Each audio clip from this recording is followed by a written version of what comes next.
What's your freshman roommate horror story? Story 1.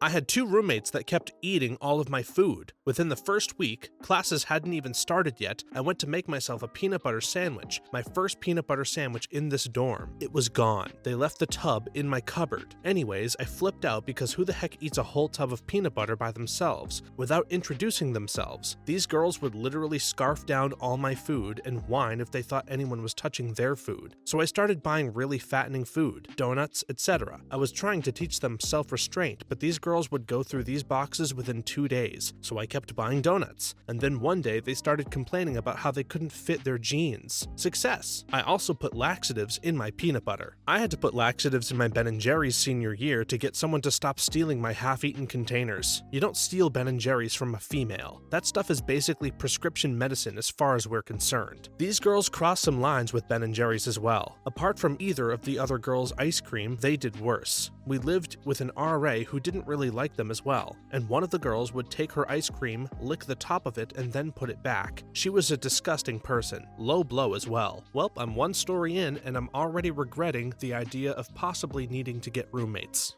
Story 2.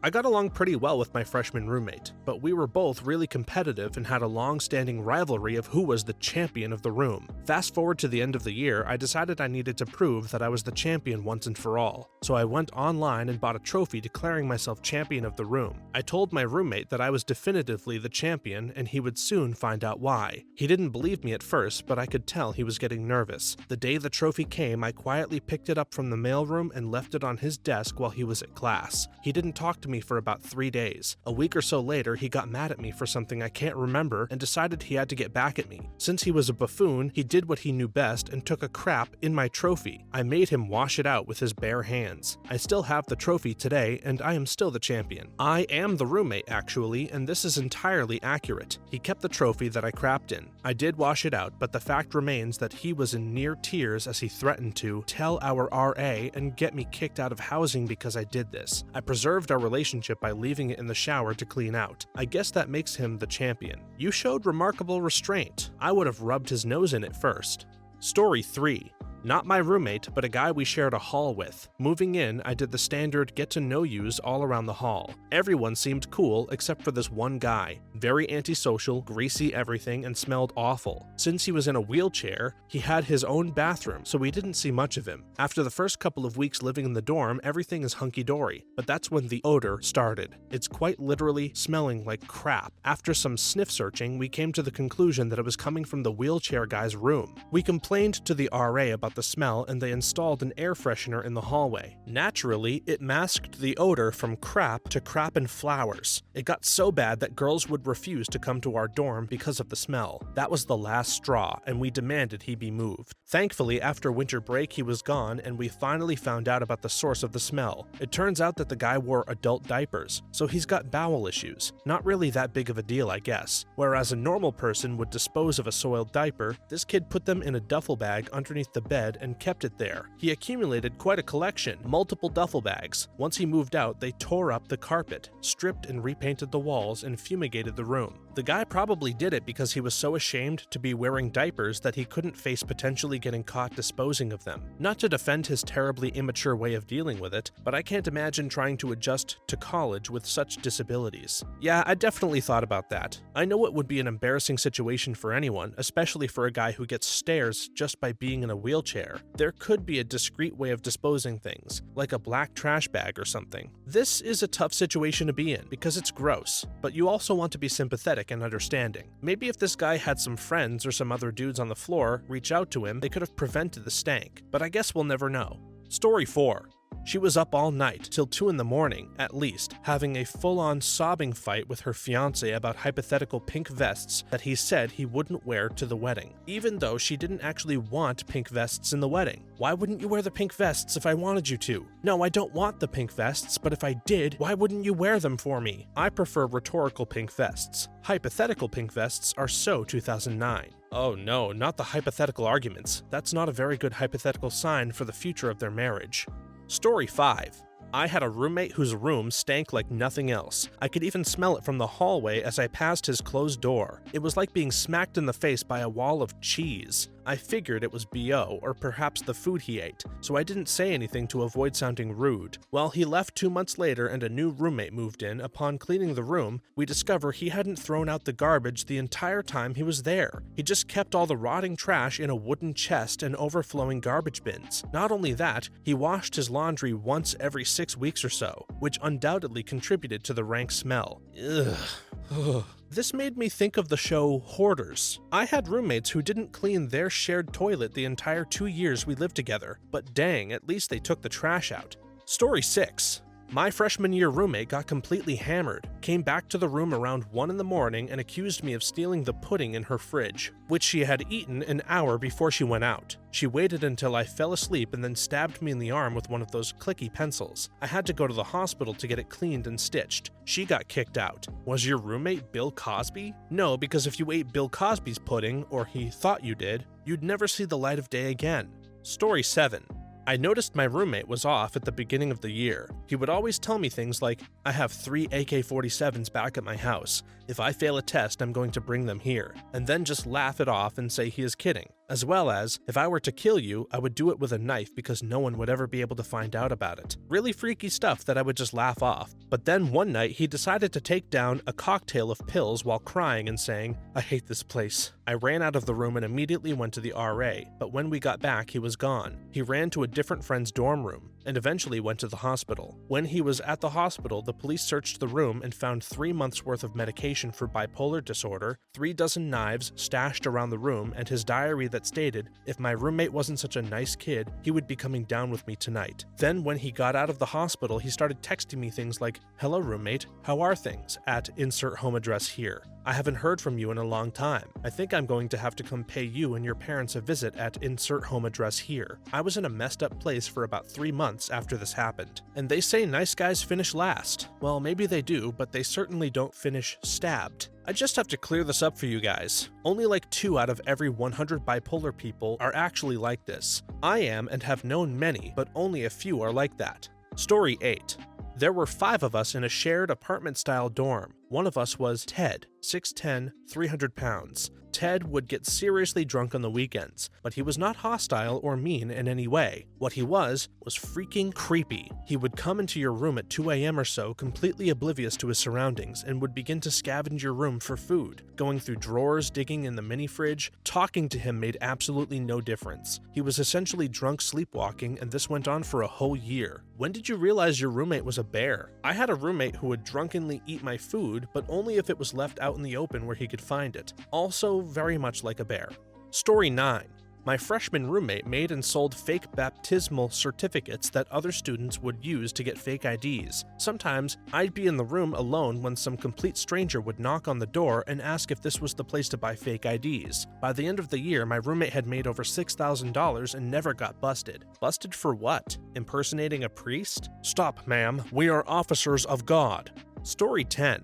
I lived with this ultra-Christian girl who thought everything I did and listened to was demonic. She would tell my other roommates about this. Then she would lock our door to change in the evening, and once a week or more, she would forget to unlock it, and I'd have to sleep on the couch with none of my stuff. The 4 of us had a shelf in the pantry for our food. On her shelf were pills and protein shake mix, but I never saw her eat. She would also walk around the house and talk in a creepy childish voice, rub her belly and say, "My baby is pregnant, y'all." I hated that girl. I think I dated her. I didn't find her crazy until I actually spent the night at her place. She lived with 4 other Jesus freaks, didn't eat ever, and cried when Obama was elected, screaming, "The babies are burning!" Reddit, where were you all those years ago? Not the same freak. My freaky Christian roommate was in the late 90s, but they're all the same. My baby is pregnant, y'all. Do we even want to try to unpack that? No, I don't think so. Story 11.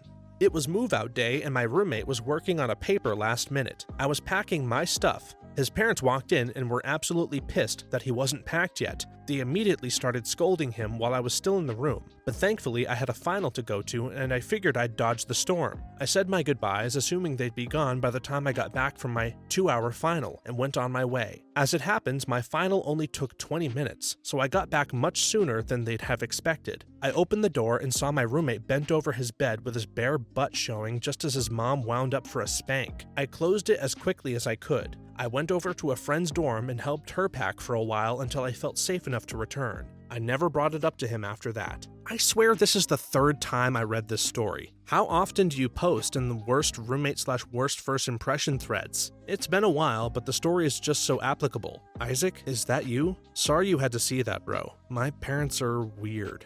Story 12. This is not mine, but my dad's story. He was in his dorm room sleeping, waiting for his new roommate. This guy was going to be about a week late to classes for some reason, and my dad didn't know. So my dad was by himself for a week and never met the guy. One night at about 2 a.m., the roommate walks in and my dad just says hello and then goes back to sleep. In the morning, the campus police were there and it turns out this guy had a mental break and a violent outburst. He was in the psych ward at a hospital and got out without being released by the doctors. My dad was lucky the guy didn't hurt or even kill him. My dad went to somebody at the university and said, "I want to live alone." They agreed immediately and gave him a room by himself. This guy broke out of a psych ward and went right to school? That is a little mentally unstable in my opinion. Story 13. I got absolutely hammered and peed all over my roommate's desk the night before the end of the year. I woke up to him hanging his money to dry out. Sorry, dude. Years later, he ended up quite randomly as my boss and gave me a significant promotion. I guess he doesn't hold grudges. That's hilarious. But did you apologize? Of course. I also puked next to the toilet. I didn't even bother kneeling in front of it, but rather sat on it and puked next to it. I also apologized to the janitor. He was less inclined to offer forgiveness. Oh, hey boss. Weren't you and I roommates a while ago? Yes, I remember. Remember when you peed all over my desk? Yeah, I remember. Well, you're promoted! Story 14. My roommate stole my credit card and spent over $600. He was dumb enough to return the card to my wallet after using it, which really narrowed down the list of potential suspects. I was freaking pissed. I had shared my Coke and Cheez-Its with the jerk. Not the Cheez-Its! You don't mess up a friendship like that, especially after sharing Cheez-Its and Coke. Obviously the dude was mentally unstable. Did he at least pay you back? I didn't get paid back, but since my card was through a credit union, they were helpful and erased the charges. They also helped me press charges. Story 15. This is not really a horror story, but kind of funny. My freshman roommate, Zach, got drunk the first weekend. We lived in a dorm where the gender alternated by floor with a stairwell that locked to each floor after 10 p.m. and a door to the outside at the bottom. If you opened the door to the bottom after 10, it set off an alarm. So Zach went up to see a girl a few floors above us, but was locked out, and also locked out from our floor. He didn't bring his cell phone either. He didn't want to set the alarm off because he was drunk, 18 years old at the time, so he climbed out the window on the third story, first and second story windows didn't open, to a tree right outside the window. He hoisted himself out the window and tried to shimmy across the trunk to climb down, except as soon as he put all of his weight on the branch, it snapped and he fell 3 stories. He eventually got back to the room where he was limping and had a bunch of leaves and branches in his hair. The next morning, his feet were balloons, so I took him to the ER where they found out he fractured a bunch of bones in his feet. Yeah, but he did it for a girl. Can you really blame him? Story 16. My roommate freshman year was awful. From the moment we first met, I knew I was doomed. On move-in day, as she berated her doctor father, she accused the help of stealing her jewelry. "You don't steal, do you?" was her greeting to me. After our families left, she quickly responded to her psychiatrist's email and asked me when I planned on dropping out so that she could use my bed as a couch. She was rude and was always loudly talking on the phone with her boyfriend. I woke up one night and they were having phone sex. Her side of the room was disgusting and she told everyone on my floor that I was crazy and jealous of her because I was poor. My first few weeks of college were tough enough, and having to deal with her was wearing me down. I coped the only way I knew how. I wrote in a what I thought to be anonymous online journal. I wrote about the phone sex, the entitlement she had, and how miserable it all was making me. She found the journal, used an out-of-school email address to threaten me bodily harm. I brought it to the resident director and she asked to see what I had written as well. At the end of the day, I was told that I had a problem with depression and anger and needed to get mandatory counseling and sign a safety contract saying that I would not hurt myself or others. But I was allowed to move into a single room. The roommate ended up going crazy. She holed herself in her room and never went to classes, dropped out and had a kid. I graduated, so I guess I won. Every time I read a story like this and it ends with the antagonist having a baby, it feels like the sweet confirmation of a life gone down the drain, but then there's the horrible realization that the kid is innocent and she's probably going to leave the child with serious issues. It is a horrible realization that I neglected to consider when writing this story. That poor child. I hope its birth was a turning point for its unstable mother. You were depressed and angry over an insane roommate. WTF was the resident director thinking? I have no clue what was going on through her mind. I went to a rather small all-girls college, so that incident made me a social pariah for about 6 months until people realized just how insane she was. It was an awful time, but it helped me refine my character and practice perseverance. Story 17. My freshman roommate was dating her half-brother and was having relations with him while we were both occupying the same bunk bed. You have no idea how much I wish I was kidding. Yeah, no, I wish you were kidding too. Story 18. One of my freshman roommates named Hans was far from the sausage-eating, beer-drinking huge German man we thought he would be. Our first hint was the 15 to 20 bottles of medication in his medicine cabinet. His mother would drive an hour or so every week to resupply his meds. That was just the tip of the iceberg though. About a month into school, Hans began fencing club. Now keep in mind, Hans is heavy and would come back from practice literally dripping in his own sweat. Immediately after changing out of his practice clothes, he would go straight to bed, still sweaty and smelly. While gross, we didn't really care. It was his bed and he could do whatever he wanted. About a month after that, we were sitting around after class when he wasn't there talking about who had to clean the bathroom next. After some discussion about how disgusting the room smelled, we realized that none of us had ever seen Hans use the shower. To reaffirm our suspicion, we stapled his towel to the wall in a few places. If he was showering while we were all in class, then the staples would be pulled out. Fast forward another month and the staples were still in the wall. The room reeked, and we bought a ton of wall plugs and Febreze to cover it up, but nothing really worked. Now at this point, Hans had not bathed himself in over 3 months. We sat down with him multiple times and told him we knew he wasn't showering. After continually denying it, we finally decided to go to the RA. Eventually, we all had to go to mediation with the RA. There was yelling and he finally agreed to shower, although this was still a rarity for the rest of the year. The smell got a little better, but I could still never have any friends over. Ach, I am trying to be showering, but das towel is stapled to the wall. We had a friend in college who would go days without showering because he didn't feel like he could spare the time. We spoke with him. Thankfully, he saw reason, and without any yelling, though the room never did smell the same after he left. Story 19. Caveat, I really did like my roommate freshman year. She was a sweet person. However, this story always wins whenever my friends and I pull out who had the craziest freshman year roommate. My roommate freshman year had a boyfriend. Long distance. He was a senior in high school and lived about 4 hours away from where we went to college. They always had problems in their relationship. A few months in, she began to suspect he was cheating on her, and in fact, she discovered he was. He broke up with her and started dating this other girl in his hometown. Now my roommate was pretty angry about this and wanted to go about winning him back, so she continued to visit him in his hometown and slept with him on the weekends behind this other girl's back. But the crazy part, she decides she needs to get pregnant in order to win him back from the other girl. She secretly stops taking birth control, buys about 1 jillion pregnancy tests, and secretly would do those hip thrust exercises after sleeping with him to increase her chances of getting pregnant. This is all despite my constant nagging that this wasn't a very good plan. Lo and behold, 3 months later, she gets pregnant. She drops out of school right before spring finals to live at home and date this guy who eventually re-dumped her and ends up marrying someone else. The baby was pretty cute though. Well, at least she sets goals and accomplishes them. Story 20. I woke up a few times to him standing over me and watching me sleep while shaving with his electric razor, which he did every morning for over an hour. It was freaking terrifying. He shaved for over an hour every morning? Was he a freaking werewolf? Ha, I know. I don't think he grew facial hair. I'm pretty sure he did it just so I wouldn't think he didn't have facial hair. A genius plan, but I caught on. Story 21.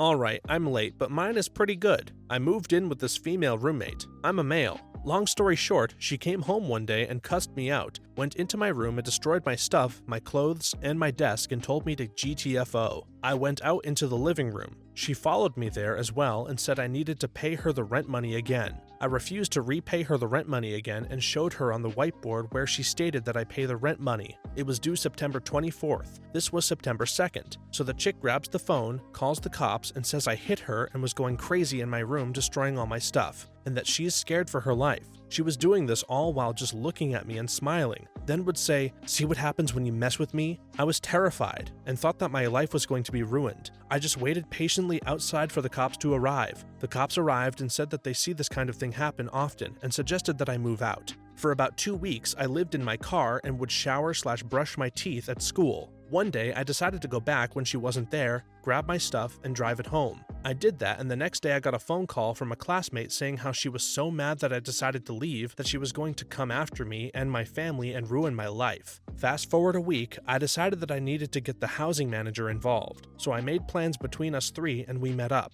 And the crazy roommate and the housing manager were both Mexican and started talking Spanish amongst themselves in front of me, making a deal on my behalf. The deal that they came up with is that my roommate didn't want me to move out, and how if I just don't have my crazy episodes and don't hit her anymore, then everything should be good. Anyways, once I said I'm getting lawyers involved, they changed their minds. To this day, I see her in all my classes, but now I just drive 2 hours to school every day. Yeah, you gave her way too much power. Story 22. I had a roommate my sophomore year. She was alright. We never really talked, nor did she get out much. She always went home for the weekends. Anywho, I came back to my dorm on Friday night only to see that there was a bottle of pee sitting on my desk. Of course, I was upset. When she came back to school, I asked her about it. She said that her brother was in the room and really had to pee, so she let him go in the room with the bottle and forgot to throw it out. And she didn't even understand why I was so upset. Man, that's gross. Would it really have killed him to just walk to the bathroom? Thanks for watching until the end. Please leave your story in the comments. I would love to make a video on them in the future. Also, don't forget to like and subscribe. For more videos like this one right now, please stop by our channel. Thanks again, and see you next time.